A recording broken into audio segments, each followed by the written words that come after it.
मैं संजय कुमार, आप देख रहे हैं बिहार न्यूज 25। हमारे साथ राजद प्रवक्ता आरजू खान जी है। सर, मोदी सरकार का 12 साल बेमिसाल पूरा जश्न मना रहा है हर जगह। पकौड़ा तलने को लेकर जश्न मना रहे हैं कि देश के युवाओं को पकौड़ा तलना चाहिए, ये भी एक रोजगार है, उसी के नाम पे जश्न मना रहे हैं क्या? या फिर झूठ और प्रपंच के ऊपर वो जश्न मना रहे हैं? जो देश के प्रधानमंत्री ने कहा था make in India, skill India, develop India, बहुत हो गई महंगाई की बार, अब की बार मोदी सरकार, पेट्रोल डीजल कम, बड़े बड़े होल्डिंग लगे थे ना सारे होल्डिंग।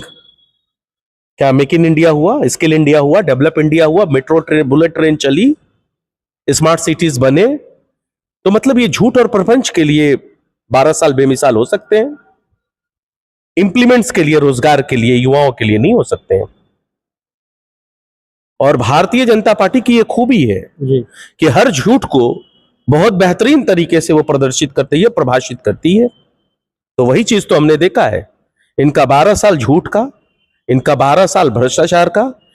और भ्रष्टाचार इसलिए जी। कि जब देश के प्रधानमंत्री, जिसको कहते थे कि वो भ्रष्टाचारी है, उस राज्यों में इलेक्शन के बाद उन भ्रष्टाचारियों को अपने पार्टी का उन्होंने मंत्री बनाया, मुख्यमंत्री बनाया। तो अगर 12 साल इसके लिए बेमिसाल है तो ठीक है।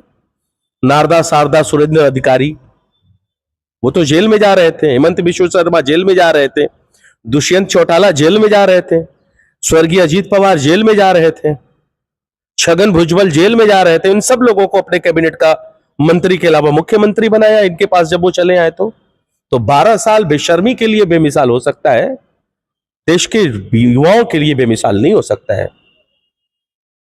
सर, जिस तरह से राबड़ी देवी की सुरक्षा घटा दिया गया, लालू यादव जी घटा दिया गया है, आप लोग मैंने आरजेडी का कहता नेता सब मैंने सुरक्षा कर रहे हैं, जबकि सत्ता पक्ष कहना है कि आप लोग लिखित क्यों नहीं हटाते हैं सुरक्षा? लिखित हटा देना चाहिए। हमने जब कह दिया, ये लिखित क्या, वो लिखित दिखाएंगे।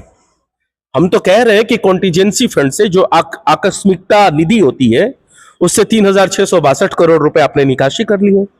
बिहार प्रदेश में न कोई इमरजेंसी का माहौल है, न बाढ़ है, न सुखाड़ है, तो फिर आपने क्यों 3,662 करोड़ निकाल लिए? उसका लिखित दिखाइए। जबकि हमारे पास लिखित है। तो ये मुद्दों पे बात नहीं करते हैं और ये दो तरफा काम करते हैं, दोहरा चरित्र है इनका। ये डबल स्टैंडर्ड वाले लोग हैं, आस्तीन के सांप हैं। जब पटना हाई कोर्ट जी। का ये बयान आता है, ये फरमान आता है कि जो पूर्व मुख्यमंत्री है उनको कहीं भी आवास आवंटित नहीं होगा, तो इन बेशर्मों से पूछिएगा, इन जाहिलों से आप पूछिएगा कि किस हिसाब से पटना हाई कोर्ट के वर्डिक्ट के बाद भी, बयान के बाद भी, ये आदरणीय नीतीश कुमार जी को बंगला दिए और जेड प्लस सिक्योरिटी दी है, जबकि वो बिहार में किसी पद पर नहीं है। तो ये संविधान के न मानने वाले, दो तरह की नीतियां करने वाले बिहार में, ये हमारे ऊपर सवाल उठाएंगे। सवाल बंगले का नहीं है, सवाल आपके दोहरे चरित्र का है, आपके दोगली रवैये का है। हम उसकी बात कर रहे हैं, और उसकी बात कर रहे हैं तो ये बात कहेंगे। और हमको बंगले से कोई मतलब नहीं है, सरकारी बंगला है, आज नहीं तो कल जाना है, सरकार की चीजें हैं। लेकिन ये दोगली और दोहरी नीति आपकी क्यों है, इसके खिलाफ हमारा मामला है और उसके खिलाफ हम बोलते रहेंगे। हम कहते हैं कि 14 करोड़ बिहारियों का जो घर है वही गरीबों के मसीहा आदरणीय लालू प्रसाद यादव जी का घर है। तो हम आवास के लिए थोड़ी परेशान है, सुरक्षा भी आप ले लीजिए। बिहार की जनता सुरक्षा कर रही है ना। आज तक आपने किसी नेता को देखा था? ये तो इतने बेशर्म लोग हैं कि 2 दिन फोटो सेशन किए कि प्रधानमंत्री ने कहा कि डीजल पेट्रोल कम इस्तेमाल करो, उसके बाद सब लोग सवारी कर रहे हैं। उस 2 दिन के बाद कहीं कोई मतलब नहीं है। ये फोटोजीवी लोग हैं। तो हमारी सुरक्षा तो जनता करेगी, सिक्योरिटी का भी कोई सवाल नहीं है। उनके नेता, जिनको 5 लोग बिहार में नहीं जानते हैं, वो क्या बिना सिक्योरिटी के चल सकते हैं? ये फर्क होता है समाजवादी नेता में और इलेक्टेड सीएम नहीं, सेलेक्टेड सीएम के अंदर। क्या आप लोग सर बंगला खाली कीजिएगा? अरे हमने तो कह दिया है कि हमको किसी चीज की जरूरत नहीं है, पूरा बिहार हमारा घर है, बिहार की जनता हमारी सुरक्षा कर रही है। तो न हमको बंगले का मामला है, न हमको सिक्योरिटी से कोई लेना देना है। मामला आपके दोहरे चरित्र का है, दोगली नीति का है, दोगले रवैये का है। उसमें हम आवाज उठा रहे थे। आप इनसे पूछिएगा, सत्ता पक्ष के लोग जो बेशर्म लोग हैं, किस हिसाब से देवेश चंद्र ठाकुर को देते हैं, जीतन राम मांझी जी को देते हैं, संजय झा को देते हैं, नीतीश कुमार को देते हैं, जेड प्लस सुरक्षा देते हैं। जो अभी एमएलसी बना है, आपने उसको भी सुरक्षा दे दिया। आपने किस हिसाब से दिया भाई? और जो विधान परिषद में नेता प्रतिपक्ष हैं, जी। जो विधानसभा के अंदर नेता प्रतिपक्ष हैं, आप उनकी सिक्योरिटी घटा रहे हो, तो ये कौन सी मानसिकता है? प्रतिशोध की मानसिकता है। तो आप प्रतिशोध में रहिए न। हमारा पूरा बिहार हमारा घर है और पूरी बिहार की जनता हमारी सिक्योरिटी करेगी। सर सीएम सम्राट चौधरी जी एक भाषण में कहा कि AI से हरा गामछा खोजो, लेकिन जबकि एक अति पटना साइंस कॉलेज के छात्रा को कारगिल चौक पे एक एटो से अपहरण किया जाता है, लेकिन अभी तक प्रशासन एटो को नहीं खोज पाया है। सर नहीं ढूंढ पाएगी, इनकी मानसिकता ही गंदी है।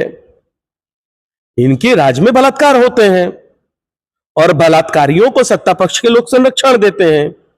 अगर संरक्षण नहीं देते तो वो जो बलात्कारी है वो जेल में रहता, लेकिन ऐसा हुआ नहीं। 2 दशकों से इनकी सरकार है। मुजफ्फरपुर बालिका गृह कांड हुआ, CBI ED के हवाले कर दिया गया। क्या अपराधी मिला? नहीं मिला। फिर देख लीजिए नीट छात्रा का मामला जो हुआ, जो जिस बच्ची के साथ हुआ, CBI ED की जांच लगा दी गई, आज तक अपराधी पकड़ा नहीं गया।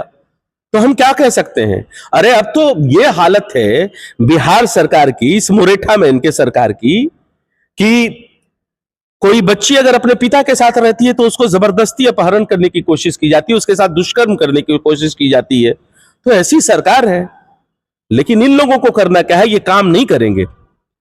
इनको तेजस्वी फोबिया हो चुका है, उनको इलाज की जरूरत है, वे अपना इलाज करवा ले। सर जहानाबाद में एक कुशवाहा समाज को मन हत्या किया जाता है, हत्या के आरोपी घर पर बुलडोजर चल गया है, घर ढा दिया गया, लेकिन जैसे बिहार में बड़ी घटना नीट छात्रा हो, मान अभी तक बुलडोजर नहीं चल पाया है। मैं कहता हूं ये सिलेक्टेड लोग हैं, इलेक्टेड लोग नहीं है, तो ये सिलेक्टेड काम करेंगे। भारतीय जनता पार्टी का जो काम है उसको ये आगे बढ़ाएंगे। बलात्कारियों को संरक्षण देना, भ्रष्टाचारियों को संरक्षण देना, अपराधियों को संरक्षण देना, शराब माफियाओं को संरक्षण देना और गरीब गरीब लोगों के घरों के ऊपर बुलडोजर चला देना, यही इनकी संस्कृति और सभ्यता है। उसको सम्राट चौधरी आगे बढ़ा रहे हैं। ये हमारे साथ है राजद प्रवक्ता आरजू खान जी को सुने। तो वीडियो कैसा लगा अपना कमेंट कीजिए, वीडियो को लाइक और सब्सक्राइब करना ना भूलें। धन्यवाद।